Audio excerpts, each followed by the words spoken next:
Түз эфирде кабарлар маалымат программасы бүгүнкү күнгө алынган маалыматтардын топтому менен мен Адина Досумбетова тааныштырам. Саламатсыздарбы? Алгач күндүн негизги темаларынан кыскача.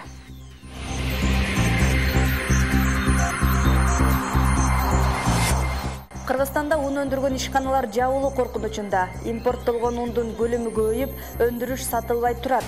Ал тапта сырттан келген буудайга нарк салыгын көтөрүү сунушталды. Ана сырттан келген буудай бир аз да болсо бизге кымбатыраак кириш керек. Өзгөндөгү жер көчкө жүргөн аймактардын жашоочулары башка жакка көчүүгө каршы. Эми бийлик эмне чара көрөт? Азыр эми баары бир чек үй салып неме кылышып турасыз жетпейт. Ош окуясына 7 жыл болду. Азыр кыргыз-өзбек ынтымагы мурункудан дагы жакшырып, биримдиги күч алды. Бизде ушу домкомдор текшерип турушат. Мындай болду, андай болду, бизде мындай ызычуулар жок.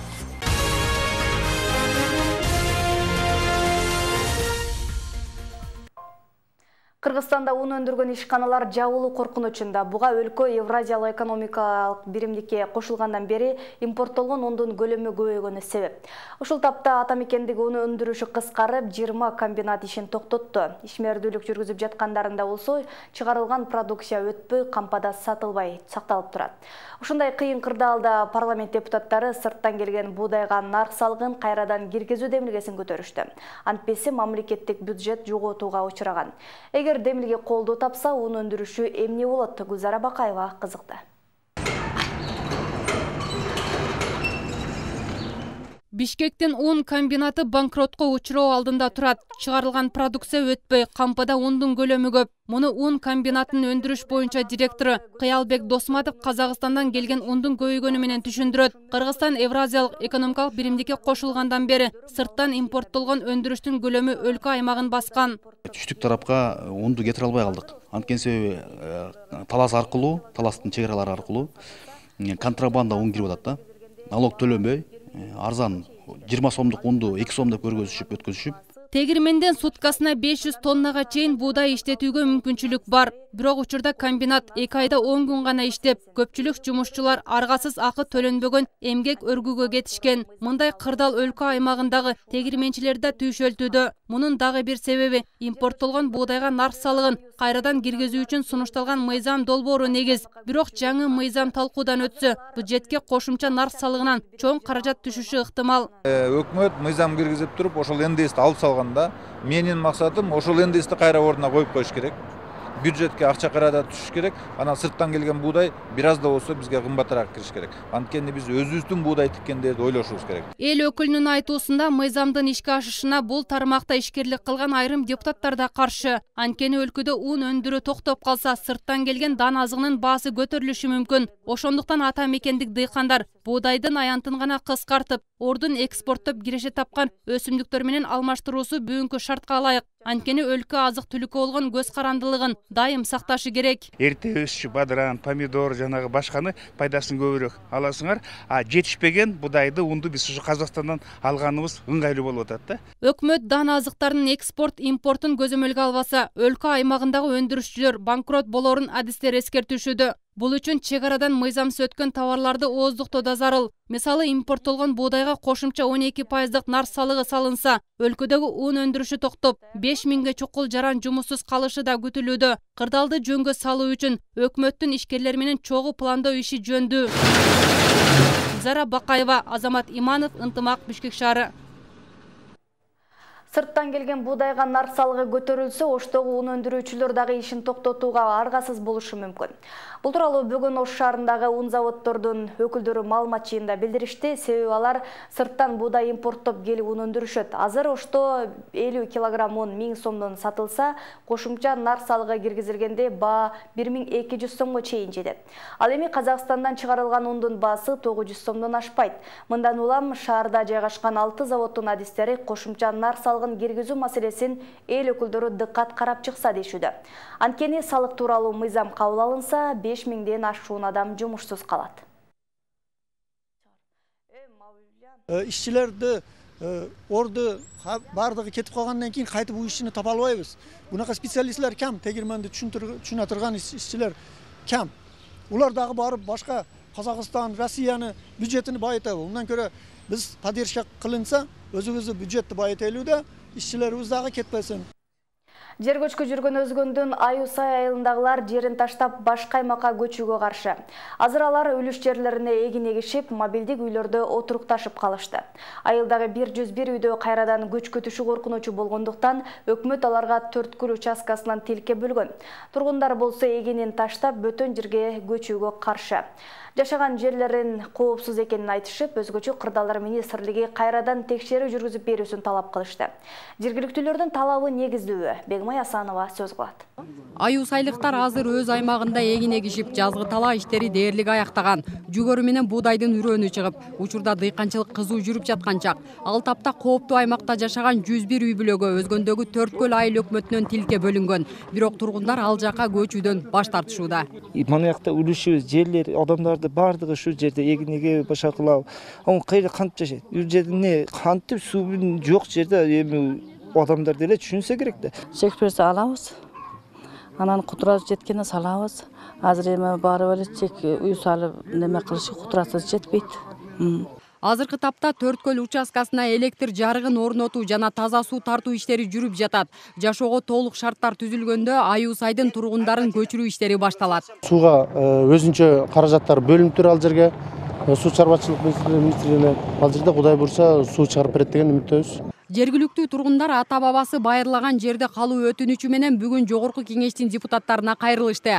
Көчкүдөн жабыркагандардын абалынан кабар алып, акчалай жардам көрсөтүү үчүн келген эл өкүлдөрү тургундарга бул аймакта калуу кооптуу экенин эскертишти. Ошентип эл өз жерин коопсуз деп жаткандыктан өзгөчө кырдаалдар министрлиги кайрадан текшерип берүү чечимине токтолушту. Биздин атайын мониторинг департаментинин адистери келип жеринде изилдөө иштерин жүргүзүшкөн. Жалпы айылы боюнча 101 үйдү кооптуу деп тапкан. Бул турак үйлөр милдеттүү түрдө көчүрүлүүгө тийиш. Ал эми жергиликтүү жарандардын азыр өзүлөрүнүн айтышы боюнча биз көчпөйбүз, ата жерибизден калган жер, керек болсо кагаз жазып берем, өлсөм көчкүн астында калсам макулмун деген сөздөрүн угуп атасыздар. Бул деген туура эмес. Баягы жеткиликтүү түшүндүрүштөр жүрбөгөндүктөн болот деп ойлоймун. Жергиликтүүлөр буга чейин өз жеринде калуу боюнча тил кат жазышкан. Өзгөчө кырдаалдар министрлиги болсо тургундардын арызын кабыл алган жок. Каршы чыгууларга карабай мажбурлап көчүрүлөт дешет. Төрткөл участкасына Жалпакташтан 200, Аюсайдан 101 үй бүлө көчүрүлөт. Эске салсак 29 апрель күнү Аюсайда жер көчкү жүрүп, 6 үй кулап, 24 адам каза болгон. Жабыркагандар буга чейин коопсуз жайга көчүрүлүп, чатырлар тигилген болчу. Андан бери 2 ай өттү. Учурда тургундар мобилдик үйлөрдө жашап жатышат. Бегима Асанова, Азан Бузриков, Ынтымак.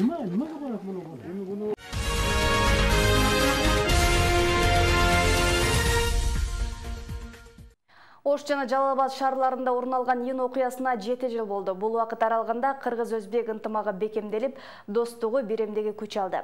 Убакыттын өтүшү менен келип чыккан жаңжал 3-чү күчтөр тарабынан жасалганын билип түшүнүштү. Азыр эки элдин мамилеси мурункудан дагы жакшырып, бир туугандай күн кечирип келишет. Талдоочулар болсо чагымчал күчтөр азыр эми калктын тынчтыгына бүлүк сала албастыгына ишеним артышууда. Оштогу кыргыз-өзбек элинин бейпил жашоосу тууралуу Нуржамал Баргыбаева айтып берет. 7 жыл мурунку каргашаны ошол кезде тартылган сүрөт видеолор эле эстетип турбаса, азыр Ош шаары гүлдөп жайнаган мезгил. Чагымчы күчтөрдүн таасиринен талкаланган имараттардын ордуна жаңы курулуштар, ишкана, дүкөндөр ачылды. Көчөлөр болсо гүлгө оролуп, мунун өзү эле элдин тынч, бейпил жашоосунан кабар берип турат.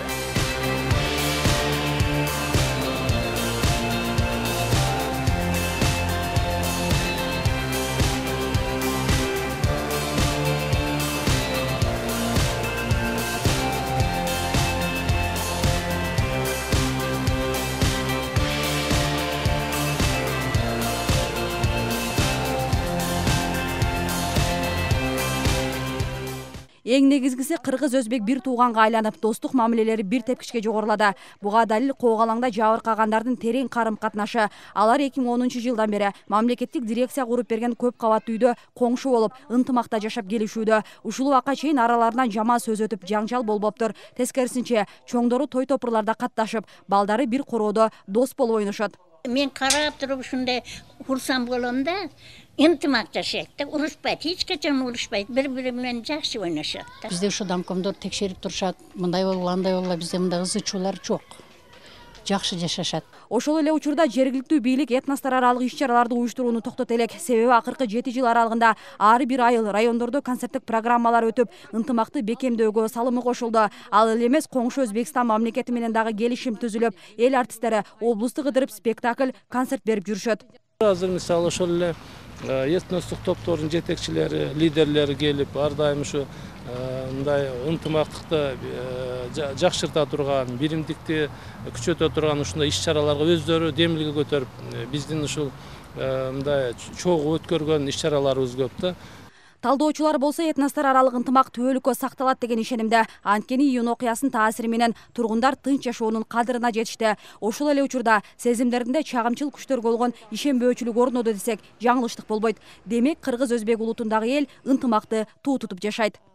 Себеби ушу жөнөкөй эле эки адамдын ортосундагы болуп болбогон пикир келишпестикти деле алар өздөрүнчө жөнөкөй гана бул жарандын ортосундагы гана пикир келишпестик деп сезип кабыл алып, жакшы бир мамилеге келтирүү жолун өздөрү ойлоп таап калышты. Белгилей кетсек, улуттар аралык жаңжалга 10 июнда толук 7 жылдын жүзү болот. Жыл сайын ушул күнү каза болгондор эскерилип, Куран чүрүлөт. Ош шаарында шейит кеткендер үчүн энелердин көз жашы эстелиги орнотулган.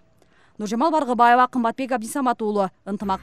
Кыргыз-өзбек мамилесинин жакшырганын куда сөө күтүшкөнүн дагы байкаса болот. Июнь окуясынан бери эки улуттун арасында бири-биринен келин алып уул үйлөгөндөр көбөйдү. Мындайлардын катарын Жалал-Абадтагы Абдугапаровдардын үй бүлөсү толуктайт. Уулун кыргыз кызына үйлөнткөн үй бүлөнүн кожоюну өзү өзбек. Кожойкеси болсо кыргыз, бирок жубайлардын интернационал болгону баласынын башка улуттан кыз алышына түрткү болгон эмес. Жаштар бири-бирин жактырып, июнь окуясынан 3 жыл өтпөй баш кошушкан. Интернационал үй бүлөгө биздин телетоптагы барып келди. Бардыгыдан болот да, өзбекчеси да, кыргызчасы да, аккордеон да, каннай да. Абдугапаровдардын үй бүлөсү эки улуттан куралган. Жолдошу Абдисатар мырза өзбек болсо, Гүлназ эже кыргыз кызы. Учурунда алардын баш кошуусуна ата-энелери каршы деле чыгышпаптыр. Азыр эми жубайлардын ортосунда 3 баласы бар. 40 жылдан бери чогуу түтүн булатышып, ынтымакта жашап келишет. Медицинский колледж окуган келген, училище ошондо окуйт элек. Ошондо бири-бирибиз менен таанышып, ушуну этип, биздагы улутуң кандай, сен кыргызсың, сен өзбексиң деген нерсенин өзү жок болчу. Азыр деле биздин үй бүлөдө андай нерсе жок, Кудайга шүгүр. Бул үйдө эки элдин тең каада салты сакталып келет. Бирде 5 бармак, бирде палоо тартылып, дасторкондор да ар түркүн. Той өткөрүшсө эки улуттун аспаптары ойнолот. Бул кайрадан үй бүлөнүн жашоосун ого бетер мазмундуу кылат дешет жубайлар. Мен өзгөн райондан ушу Жалал-Абадтын Сызак районуна түшүп калгам. Бала чакалуу болду. Мына түшкөнүмө 40 жыл болду. Ушу кыргызга кыргызча, өзбекче кылып үйрөнүп калдык. Абдугапаровдардын үй бүлөсүндө улут аралык бөлүп жаруу деген нерсе болбойт. Балдарында башкалар менен ынтымак болууга тарбиялаган. Чоң келини да кыргыз улутунан, уул экөөнүн баш кошконуна 10 жылдай убакыт болуптур. Жок, сен менге барбай, сен өзбек, сен кыргыз, андай болбойт. Жакшы эле. Үй бүлөлөрдөн болду эле жашап атабыз ошол. Белгилей кетсек, Жалал-Абад облусунда 80ден ашуун улут жашайт. Өлкөдөгү этностордун биримдигинин өз ара бекемделишине интернационал үй бүлөлөр үлгү боло алат. Кошумчалай кетсек, 2010 жылы жүз берген июнь окуясынан кийин Жалал-Абад облусунда кыргыз-өзбек элинен баш кошкон бүлөлөрдүн саны 100дөн ашкан. Кылымжан Азамат кызы Шайыр Зайырбек уулу, Ынтымак, Сузак району. Программабыздын экинчи бөлүгүнүн негизги темалары менен таанышып алыңыздар. Жаңылыктарыбыз болсо жарнамалык тыныгуудан соң улантабыз.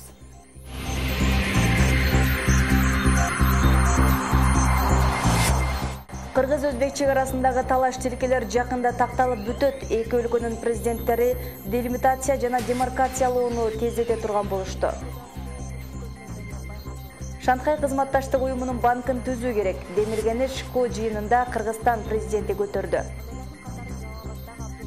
Баткен шаарындагы муз булак корого жаңыланып жатат. Быйыл реконструкциядан өтүп, кошумча мемориалдык тактайча орнотулду.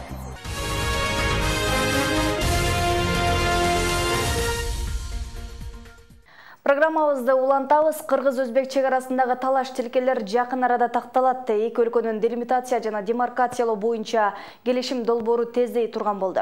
Бул тууралуу Кыргызстандын президенти Алмазбек Атамбаев Өзбекстандын президенти Шавкат Мирзиёев менен жолугушкан учурунда айтылды. Жыйынтыгында президенттер тиешелүү мекемелерге ортодогу делимитация боюнча тапшырмаларды беришти. Алдыда ушул жана башка кыскача жаңылыктар. Кыргыз-өзбек чегарасындагы такталбаган аймактарды аныктоо маселеси тездейт. Ал жаатта бүгүн президент Алмазбек Атамбаев, Өзбекстандын президенти Шавкат Мирзияев менен Казакстандын Борбор Астана шаарындагы Шанхай кызматташтык уюмунун саммитинин алкагында жолугушуп сүйлөшүүлөрдү жүргүздү. Жыйынтыгында президенттер тиешелүү мекемелерге ортодогу чегараны делимитация жана демаркациялоо боюнча келишим долбоорун макулдашууну даярдоо ишин тездетүү тапшырмасын беришти. Эске салсак, коңшу өлкө менен мамиле өткөн жылдын күз айында жакшынукка өзгөрүлө баштаган. Расмий маалыматтарга караганда 1378 километр созулган Кыргыз-Өзбек чегарасындагы 320 километри тактала элек.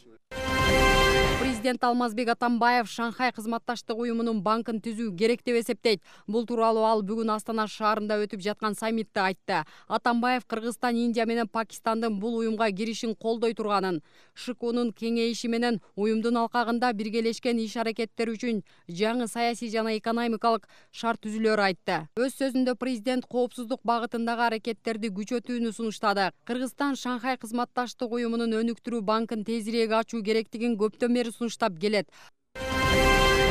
Ош облусундагы жеке ишкерлер Кыргыз Орус өнүктүрүү фондунун насие алуу кыйынчылыктарына дуушар болушууда. Көпчүлүгү талап кылынган документтерди даярдап барышып, бирок акча жок деген жоопту угуп жатышат. Бул тууралуу Жогорку Кеңештин депутаттары облус тургундары менен болгон жыйында айтылды. Анда мындан сырткары спорт федерациясына мамлекеттен бирдей каражат бөлүнбөй жатканы да талкууланды. Эл өкүлдөрү жыйында ушул сыяктуу суроо сунуштарды угуп, эң орчундууларын Жогорку Кеңештин жыйынына алып чыкмай болушту. Эми Кыргыз Орус фондунун жетекчилигине биз фракциянатына кат жолдойбуз. Жана Жогорку Кеңештен атайын тапшырма беребиз. Ушул түштүк регионун атайын өздөрү келип, ушу ишкерлер менен чоң жыйын өткөрүү боюнча маселени коёбуз сөзсүз түрдө. Ошто кан берүү өмүргө белек кылууга барабар деген аталышта акция өттү. Иш-чара 14-июнь бүткүл дүйнөлүк кан донору күнүнө карата Улуттук Кызыл Ай коому Ош облустук кан борбору менен биргеликте уюштурулган. Максаты канга муктаж оор абалдагы бейтаптардын өмүрүн сактап калуу менен бирге ыктыярдуу донорлорду көбөйтүү болуп саналат.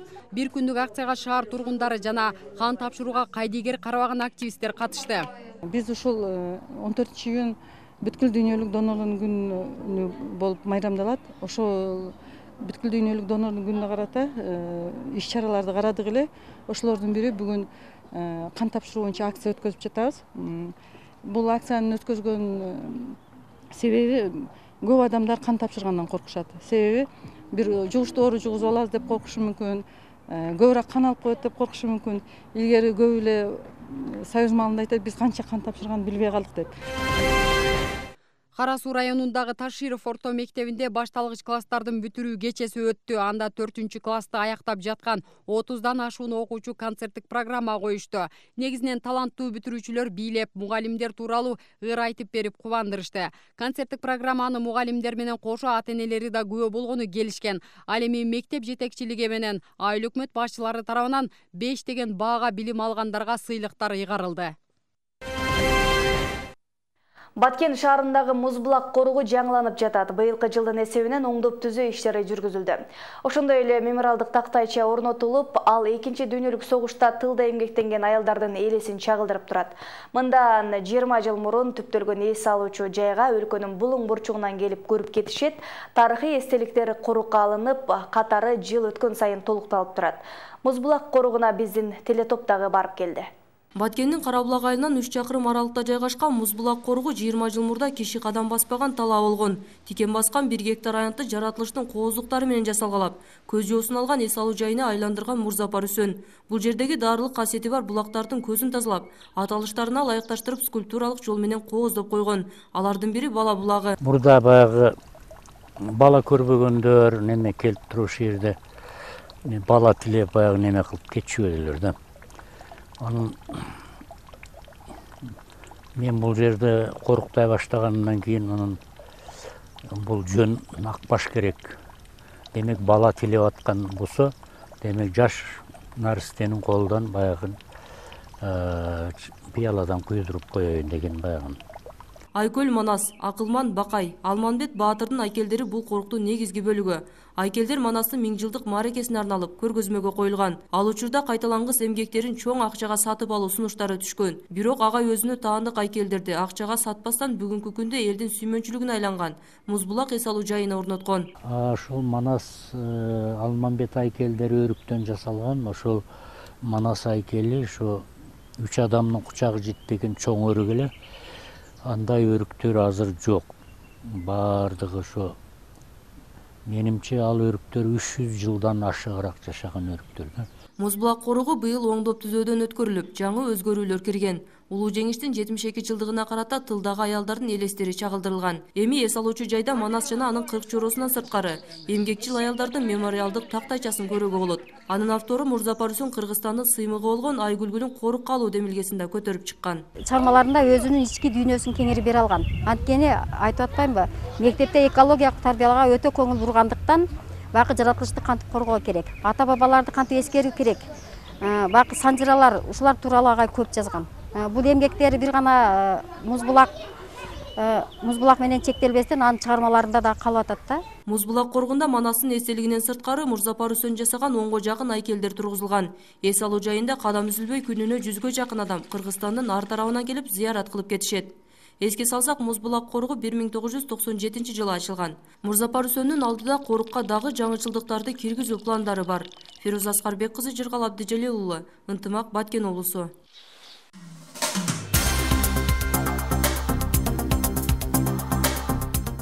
Эми чыгарылышыбызды чет элдик жаңылыктар менен улантабыз. Бириккен Улуттар уюмунун баш катчысы Борбор Азия өлкөлөрүнө болгон сапарына байланыштуу ага эл аралык укук коргоо уюмдары кайрылуу жасашты. Анда баш катчыны кызматтык сапарда Борбор Азиядагы адам укуктары боюнча маселеге көңүл бурууга үндөгөн билдирүүлөр айтылат. Алдыда ушул жана башка эл аралык жаңылыктар менен Асель Бусурманкул кызы тааныштырат. Укук коргоочулар бунун башкы катчысы Антонио Гутерришти Борбор Азиядагы сапар учурунда адам укуктарынын абалы тууралуу маселени көтөрүүгө чакырышууда. Human Rights Watch эл аралык уюму Борбор Азия өлкөлөрүнүн жетекчилерин кыйноолорду токтотууга, тынч демонстрацияларга жана өз оюн эркин билдирүүгө уруксат берүүгө үндөйт. 12 июнда Антонио Гутерриш Тажикстанга барат. Баш катчынын сапары акыркы мезгилде өлкөдө 100дөн ашуун юристтер, активисттер камалып, адам укуктары соңку 20 жыл ичинде болуп көрбөгөндөй бузулган малга туш келди. Антонио Гутерриштин Борбор Азия сапары Түркмөнстанда жыйынтыкталат. Астана менен Бейжиң Кытайдын төрагасы Си Цзиньпиндин Казакстандагы сапар учурунда бир нече келишимдерге кол коюшту. Казакстанга түз инвестиция тарткан Кытай Казак кызматташы фонду бир нече салыктын түрүнөн бошотулду. Си Цзиньпин менен жолугушуу учурунда Нурсултан Назарбаев Астана Кытайдагы 51 өндүрүш ишканасын Казакстанга көчүрүү боюнча иштер уланып жатканын билдирди. Кол коюлган документтердин арасында Хоргоз дарыясындагы селдин коргоочу плотина куруу, биргеликте кино өндүрүү, Казакстандын билим берүү жана илим министрлигине суперкомпьютерлерди берүү тууралуу макулдашуулар бар. Мындан тышкары Казакстан каржы министрлиги менен Кытайдын салык администрациясы салык маселелери боюнча өз ара түшүнүшүү тууралуу меморандумга кол коюшту. Ошондой эле Казакстан менен Кытай жер казынасын пайдалануу боюнча келишимди дагы 3 жылга узартышты. Мексикада археологдор буга чейин жамгыр жана чагылган кудайларынын урматынан курулган байыркы храмдар табылганын жарыялашкан. Жакында эле ошол жайдан Шамал кудайы Якатальга арналган дагы бир храм табылды. Адистердин айтымында аларды ацтектер курган. Тарыхый имараттар жайгашкан аймак музейге айланышы да мүмкүн. Мехикодо Темпломайер археологиялык комплексинде байыркы кылымдарга таандык храм табылды. Аны 1481 жылы Шамал кудайы делген Эякатлдин урматына ацтектер курган деп айтылууда. Ал жамгыр жана чагылган кудайына арналып салынган храмдардын жанында жайгашкан. Имараттын узундугу 35 метрди түзөт. Бул өтө маанилүү табылга. Биз азыр ушул храмдардын жардамында байыркы убактын цивилизациясын толук карап чыгып, диний иш-чараларды кандай жүргүзүп келишкенин изилдеп көрөбүз. Ошондой эле археологдор байыркы кылымдарга таандык спорт талаасын да табышты. Жакынкы күндөрү Эякатл храмын жана табылган спорт аянтчасын каалоочулар келип көрө алышат. Адистердин айтымында храмдар табылган жайды музейге айлантуу пландары бар. Ага чейин дагы жаңы ачылыштар болушу толук ыктымал деп кошумчалашты. Японияда дүйнөдөгү эң ири делген каму аквариумунда медузалар дүйнөсү көргөзмөсү ачылды. Анда келген көрүүчүлөр 2000 медузанын түрүн көрө алышат. 20 жылдан бери иштеп жаткан Камо аквариумунан дагы бир өзгөчөлүгү келген кардарлар медузаларды көрүп элетин болбостон, андан жасалган даамдарды да татып көрө алышат. Япониянын Цуруока шаарындагы Камо аквариуму тургундарга медузалардын сырдуу дүйнөсүн көрсөтүштү. Анда жалпысынан 60тан ашуун медузалардын түрү чыгарылган. Бул дүйнөдөгү эң ири коллекция деп табылды. Диаметри 5 метрди түзгөн айнек тосмолуу бассейнде 2000ден ашуун медузалар сүзүп жүрүштү. Көргөзмөнү көрүүгө келген коноктор аквариумдагы кооздук жомок сыяктуу адамды өзүнө азгырып алды деп айтышууда. Камо аквариумун көрүүгө жыл сайын 2 миллиондон ашык туристтер келет. Ал мындан 20 жыл мурда ачылган. Бул арада белгилүү болгон медузалардын түрүнүн 2% чогултуп, алардын саны 3000ге жеткен. Камо аквариумунун дагы бир өзгөчөлүгү мында келген адамдар медузадан даярдалган тамактарды да даамдап көрүүгө болот. Аларды бал муздакка кошуп жасашат. Ошондой эле аквариумдун кызматкерлери күн сайын окутуу семинарларын өткөрүп турушат. Анда медузаларга кандай кам көрүп, азыктандыруунун жаңы ыкмаларын үйрөнүшөт. Бүгүнкү күнгө даярдалган дүйнөлүк жаңылыктар мына ушулар болду. Мен сөздү кайрадан кесиптешим узатам. Кезек спорт жаңылыктарында ысык көлдө кол күрөш боюнча Азия чемпионаты старт алды. Францияда Роллон Горос турниринин финалчылары аныкталды. Алда ушул жана башка спорт кабарлары менен кесиптешим тааныштырат. Саламатсыздарбы, ынтымакта спорт кабарлары. Аны менен мен Жолдубай Айткулов тааныштырам. Кече 8-июнда ысык көлдө кол күрөш боюнча Азия чемпионаты башталды. Турнир эркектер жана кыз келиндер арасында өткөрүлүүдө. Мелдештин катышуучулары жаштарына карап 3 топко бөлүнүшкөн. Алар оң жана сол колдо күч сынашат. Кыргызстанда биринчи ирет өткөрүлүп жаткан 16-чы Азия чемпионатына баары болуп 11 өлкөдөн 500ге жакын спортчулар келишкен.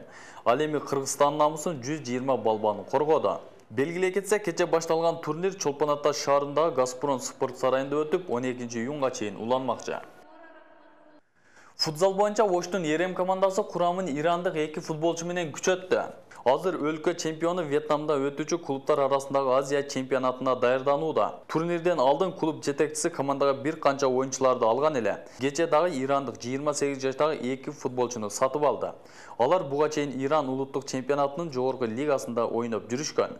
Эске салсак, Ерем Азия чемпионатында А тобунда жайгашкан. Ал жакта оштуктар Австралия, Араб Эмираты жана Вьетнам чемпиондору менен күч сынашат. Клубтар арасындагы Азия чемпионаты 19-июнда Вьетнамдын Хошимин шаарында башталып, 30-июнда аяктайт.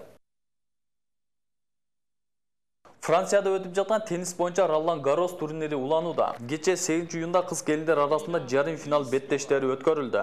Алардын алгачкысында румыниялык Симонов менен чехиялык Каролина Плишкова күч сынашып, 6-4, 3-6, 6-3 эсебинде румыниялык Симонов жеңишке жетип, финалга жолдомо алды. Ал эми экинчи жуптукта латвиялык 20 жаштагы теннисчи Елена Остапенко атактуу Тима Бачинскийди утуп алды. Эки спортчунун таймашында биринчиси 7-6 эсебинде аяктаса, экинчи бөлүмдө швейцариялык Тима Бачинский 6-3 эсебинде уткан эле. Бирок үчүнчү, чечүүчү сетте ал ушул эле эсепте жеңилип алды. Эми эртең 10-июнда баш байга үчүн румыниялык Симонов менен латвиялык Елена Остапенко күч сынашат. Эске салсак, бүгүн эркектер арасында жарым финал беттештери болот. Алгач Энди Марей менен Стеф Ваврика беттешсе, экинчи жуптта Рафаэл Надаль менен Доминик Тим кармашат. Сиздер ынтымакта жума күнүнө даярдалган спорт кабарлары менен тааныштыңыздар. Кийинки апта көрүшкөнчө саламатта калыңыздар. Ушул жана башка маалыматтарды биздин сайтыбыздан дагы таба аласыздар. Ынтымак Чекит Кейджи сайтына кирип, акыркы маалыматтар менен таанышып, кызыктуу видеолорду көрсөңүздөр болот.